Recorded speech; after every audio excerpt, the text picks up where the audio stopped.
Hi hello నమస్తే welcome to our channel. నేను సౌజన్య. Salaar cinema డుంకీని డింకీ కొట్టింది అని అంటున్నారు. దీనికి సంబంధించి మనతో మాట్లాడడానికి ఈరోజు మనతో పాటు ఉన్నారు ఫిలిం క్రిటిక్ విజ్ఞాన్ దాసరి. వారిని అడిగి తెలుసుకుందాం. హాయ్ అండి. హాయ్. సలార్ మూవీ డుంకీ సినిమాని డింకీ కొట్టింది అని అంటున్నారు. ఈ డింకీలు ఏంటి, అసలు ఏమైంది, ఏం చేసింది సలార్ సినిమా? నథింగ్, ఏమీ చేయలేదు. యాక్చువల్గా చెప్పాలి అంటే స్టార్టింగ్ నుంచి కూడా డంకీ వర్సెస్ సలార్ అని చెప్పేసి ఒక పెద్ద ఉద్యమమే స్టార్ట్ అయింది. ఇది పాన్ ఇండియా, అది పాన్ ఇండియా. అండ్ పైగా వరుస 2-3 ఫ్లాప్ల తర్వాత ప్రభాస్కి ఇది ఎంత ఇంపార్టెంట్ సినిమానో వరుస సక్సెస్ని కొనసాగిస్తే హ్యాట్రిక్ కొట్టేలాగా మన షారుఖ్ కూడా అంతే ముఖ్యం. ఆల్రెడీ మన పఠాన్, జవాన్ తర్వాత ఈవెన్ టైగర్ 3లో ఆయన క్యామియో చేసిన తర్వాత మధ్యలో బ్రహ్మాస్త్రాలో కూడా ఆయన ఒక క్యారెక్టర్ చేశాక వరుస సక్సెస్లు. సో ఆ సక్సెస్ని మెయింటైన్ చేయాల్సిన అవసరం ఆయనకి ఉంది, బాలీవుడ్కి అవసరం ఉంది. పైగా ఖచ్చితంగా హిట్ కొట్టాల్సిన అవసరం ప్రభాస్కి ముఖ్యంగా ఉంది. అండ్ నెక్స్ట్ ఆ సక్సెస్ని హ్యాట్రిక్ని నిలబెట్టుకోవాల్సిన బాధ్యత ప్రశాంత్ నీల్కి కూడా ఉంది. సో ఇంతమంది కొట్లాడుతున్నటువంటి సిచ్యువేషన్ అనమాట. కాకపోతే క్రిస్మస్కి వచ్చారు మొత్తానికి ఇద్దరు, అంత హ్యాపీ. ఇప్పుడు విషయం ఏంటంటే ఇది పాన్ ఇండియా, అది పాన్ ఇండియా. రెండు ఎట్లా అంటే ఇప్పుడు రాజ్ కుమార్ హిరానీ సినిమాలు ఏవైతే ఉన్నాయో, పీకే ఇప్పుడు హైయెస్ట్ గ్రాసింగ్ ఫిలిమ్స్లో అది టాప్, దాని తర్వాతే బాహుబలి. సో ఆయన సినిమా వచ్చిందంటే ఖచ్చితంగా 2000 కోట్లు, పాత సినిమా 2300 అంటే ఇది 2500 కొలగొట్టాలి. అంటే అంతకంత లెవెల్ పెంచుకోవాలి, మార్కెట్ పెంచుకోవాలి. నెక్స్ట్ ప్రభాస్ సినిమా ఫ్లాప్ అయినా సరే మినిమం 500 ఈజీగా వచ్చేస్తాయి ఈ మధ్య కాలంలో. సో అది హిట్ అవ్వాలి, ప్లస్ ఈయన కూడా 2000 మార్కెట్ని కొట్టాలి. అప్పుడెప్పుడో బాహుబలి తర్వాత ఇప్పటివరకు 2000 మార్కు రీచ్ అవ్వాలి, ఖచ్చితంగా రీచ్ అవ్వాలి. నెక్స్ట్ ప్రశాంత్ నీల్కున్న ప్రాబ్లం ఏంటి, 300 కోట్ల వసూళ్లు చూశాడు పార్ట్ 1 కేజీఎఫ్తో, ఓకే హిట్ అనుకున్నారు. పార్ట్ 2 1200 కోట్లకి వెళ్ళింది.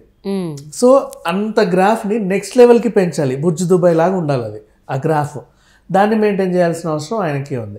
సో ఇంతమందికి క్వశ్చన్ మార్క్ ఇలా ఉన్నప్పుడు వసూళ్ళ మీదే ఆధారపడి ఉన్న 2 సినిమాలు వచ్చినప్పుడు బాలీవుడ్ అండ్ టాలీవుడ్లో కొత్త టెన్షన్ ఏమొచ్చిందంటే థియేటర్స్ ఇష్యూ.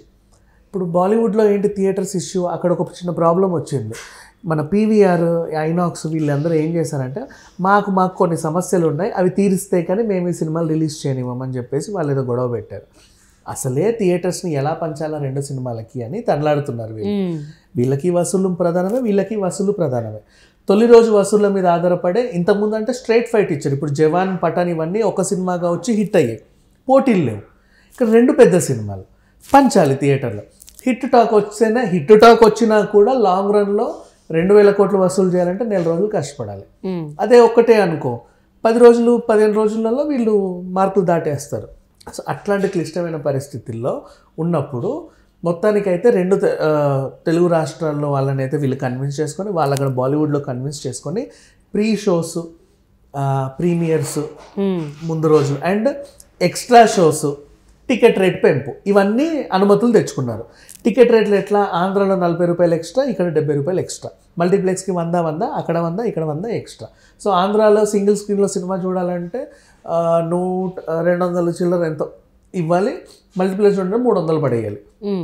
ఇక్కడ సింగిల్ స్క్రీన్లో చూడాలంటే 250 పడేయాలి, మల్టీప్లెక్స్కి వెళ్ళాలంటే 450, 500 సమర్పించుకోవాలి. ఆ ట్యాక్స్లు గీక్స్లు అన్నీ వేసేసి కాస్త అటు ఇటుగా. సో ఈ రకంగా ఉంది. పైగా సింగిల్ స్క్రీన్లో ప్రతిరోజు 4 ఆటలు ఉన్న థియేటర్లో ఒక ఆట ఎక్స్ట్రా, అది పెంచుకున్నారు. బెనిఫిట్ షోస్ ముందు నుంచే 4 గంటలకి, 6 గంటలకి, 7 గంటలకి మల్టీప్లెక్స్లో షోలు వేసుకున్నారు. సో అంతా బాగానే ఉంది. ఇప్పుడు వసూలు రావాలి. అందరు ఏం చేస్తున్నారు, అమ్మ సెట్ అయిపోయింది, ఇక మా స్టార్ సినిమా మేము చూస్తాం, ఆ స్టార్ సినిమా వాళ్ళు చూసుకుంటారు అని ఒక బైఫర్కేషన్ వచ్చినప్పుడు బుక్ మై షో తన్నింది ఇద్దరిని. ఏం చేసింది, టికెట్లు బుక్ అవ్వట్లా బుక్ మై షోలో.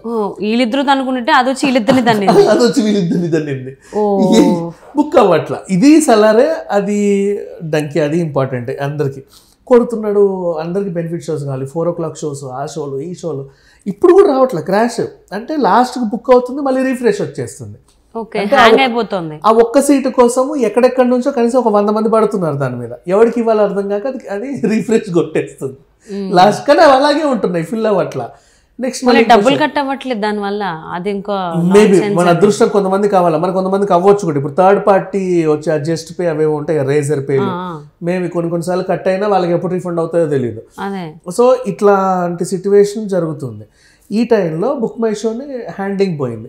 సరే బుక్ మై షో హ్యాండ్లింగ్ పోయింది కదా ప్రభాస్ వల్ల సలార్ వల్ల అని చెప్పేసి చాలామంది అనుకుంటున్నారు. ఇక డంకీకి వచ్చిన ప్రాబ్లం ఏంటంటే నువ్వు లేక పోటీకి వచ్చావు సరే, నువ్వు రిలీజ్ డేట్ చెప్పావు సరే, ఇద్దరం కలిసి పంచుకుందాం అనుకున్నాం సరే, ఇప్పుడు నీ వల్ల బుక్ మై షో క్రాష్ అయిపోయింది. దానివల్ల ప్రాబ్లం ఏంటంటే సరే నీ టికెట్లు పక్కన పెట్టు, మా టికెట్లు కూడా అమ్ముడు పోవట్లా. ఏం చెప్తా, మనం ఖాళీగానే ఉన్నాం. నేను అంటే నార్త్ విషయం పక్కన పెట్టేస్తే ఇక్కడ హైదరాబాద్లో ఇప్పుడు మొత్తం సలార్ మానియా నడుస్తుంటే కొన్ని థియేటర్లు వాళ్ళకి, ఇంకొన్ని థియేటర్లు ఆక్వామాన్ మధ్యలో ఆయన ఉన్నాడు, ఆక్వామాన్ వచ్చాడు. అది హాలీవుడ్ సినిమా. ప్రతి సంవత్సరం డిసెంబర్లో ఒక పెద్ద హాలీవుడ్ సినిమా వస్తుంది, మార్వెల్ రేంజ్లో చాలా పెద్ద హిట్ అవుతుంది. పైగా ఆక్వామాన్ ద లాస్ట్ కింగ్డమ్ దాని మీద మంచి బజ్ ఉంది. అయితే బుక్ మై షో క్రాష్ అయ్యేసరికి అవి కూడా పోవట్లా. ఇవన్నీ పక్కన పెట్టేస్తే అంతకుముందు వారం రిలీజ్ అయ్యి కొద్దో గొప్ప హిట్ అవుతుంది చిన్న చిన్న సినిమాలో 4 ఉంటాయి, అవైతే అసలు ఓపెన్ కూడా అవ్వట్లా. సో థర్డ్ పార్టీ లేదు, అందరికీ బుక్ మై షోనే ఉంది. పేటిఎం నుంచి ప్రాబ్లం ఏంటంటే మనీ కట్ అవుతున్నాయి కానీ టికెట్లు పేటిఎంలో అసలు హారబుల్ డబ్బులు వదిలేసుకోవాలి. అది ఇస్తా కాకపోతే నాకు నచ్చినప్పుడు నీకు ఇస్తా, అప్పటిదాకా వెయిట్ చేయని అదొక మెసేజ్ పంపిస్తుంది. సో దాని ప్రాబ్లం అది. బుక్ మై షో కొంచెం అథెంటిక్గా ఉంటుంది, థర్డ్ పై నుంచి అయినా వెంటనే కన్ఫర్మేషన్ అవుతుంది, అది అవ్వట్లా. సో ఏం చేయాలన్న సిచ్యువేషన్లో జనాలందరూ కూడా చాలా అంటే అన్ని యూపీఐ పేమెంట్లు దాని ఇప్పుడు ప్రతి యూపీఐ ఫోన్పే నుంచి జీపే నుంచి కూడా టికెట్లు పోతున్నాయి, కట్ అవుతున్నాయి వాళ్ళకి అమౌంట్లు. అది కట్ చేసుకొని ఏం చేస్తుంది, అవ్వలేదా సరే ఇస్తాలే నేను ఇచ్చినప్పుడు నువ్వు తీసుకో అని ఒక మెసేజ్ పడేస్తుంది.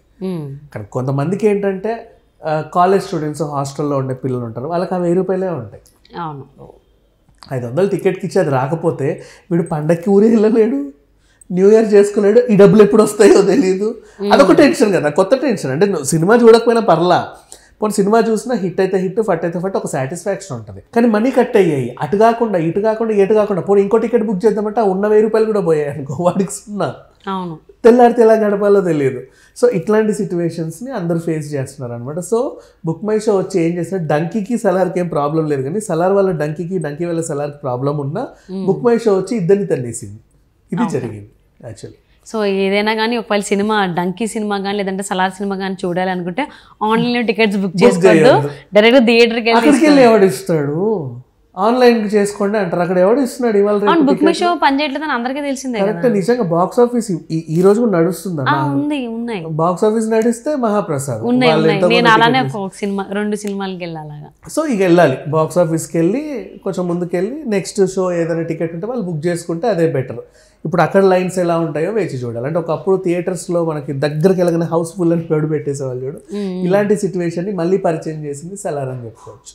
Okay, so definitely all the best to Salaar and donkey movie.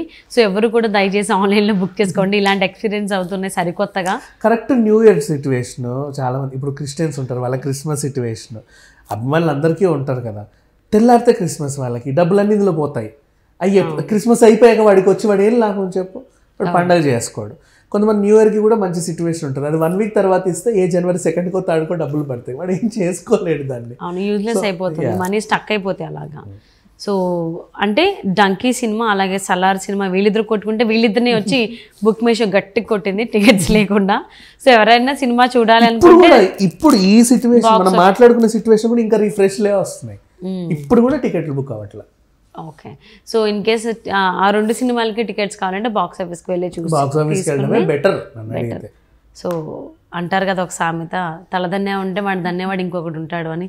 Salaar cinema ఏదో డుంకిని తన్నేస్తుంది అనుకుంటే వీళ్ళిద్దరిని కలిసి బుక్ మై షో తన్నేసింది గట్టిగా. కానీ ఇది బ్యాకప్స్ పెట్టుకుంటే బెటర్, ఎందుకంటే ఇప్పుడు ఈ సిచ్యువేషన్ ఇప్పుడు ఉంది.